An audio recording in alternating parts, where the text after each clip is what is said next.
Macmillan Audio presents Dear Santa by Nancy Naigle. Read for you by Kristin Kalbli.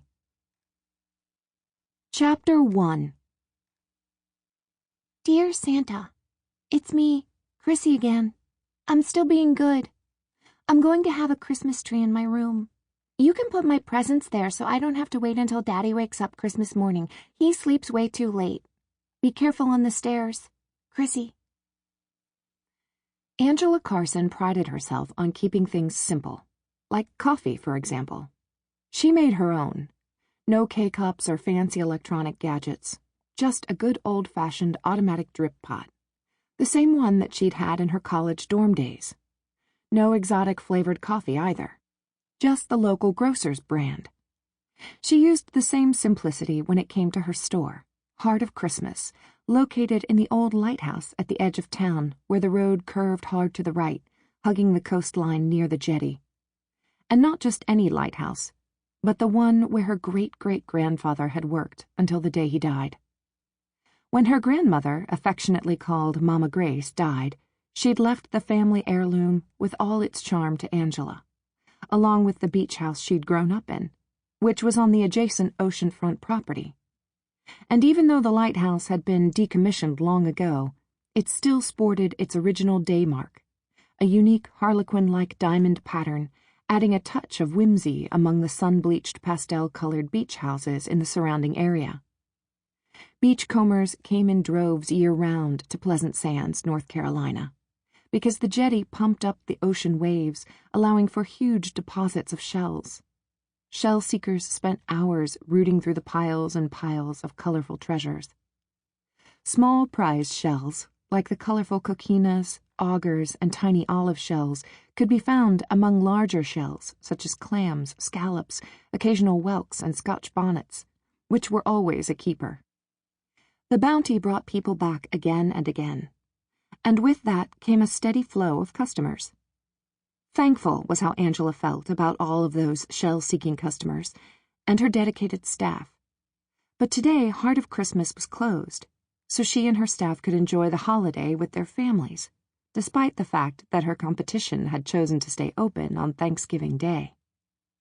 Angela gulped a cup of coffee to chase the bitter taste in her mouth. Christmas galore? There wasn't a single thing sincerely Christmassy about that store. She opened the large glass 27 by 40-inch frame that protected her Message of the Day board on the street side of Heart of Christmas. Locals said they enjoyed the local facts she posted there, which was nice because she loved posting them, and changed them at least weekly, more when the mood struck her. With the canvas tool bucket next to her, she pulled out a few wet wipes and cleared yesterday's message, leaving a shiny black surface with just the words, "Did you know?" in bright red along the top. She grabbed a wide chalk paint marker in royal blue and wrote out the message of the day, switching up colors to make it look festive. Did you know?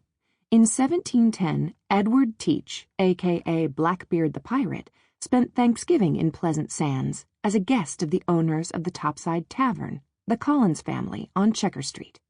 30 years old, his table manners weren't the best, but he gave a gold coin to each child there. Happy Thanksgiving. She stepped back to proofread for spelling, squinting against the bright sun.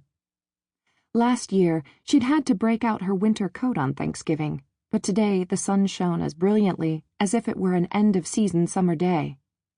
Angela's phone began playing Locked Away by Our City, the ringtone for her lawyer's sister, Marie. Hey, Marie. Are you busy? Just finished switching out my message at the shop. I can't believe I didn't think of this, Marie said, but Brad is asking about Mama Grace's oyster dressing. I forgot to ask you to make it. Do you have time? Apparently it's more important to Brad than the turkey. I thought that was expected, Angela said. I made it this morning. You're the best, sister. Angela heard the whoosh of relief. It wasn't until just a couple years before Mama Grace died that she'd finally trusted Angela with that recipe. Sort of the official handoff of the legacy, just like the store had been. I have another favor to ask, too. Can you zip over to the Krabby Coffee Pot and pick... Sample complete. Ready to continue?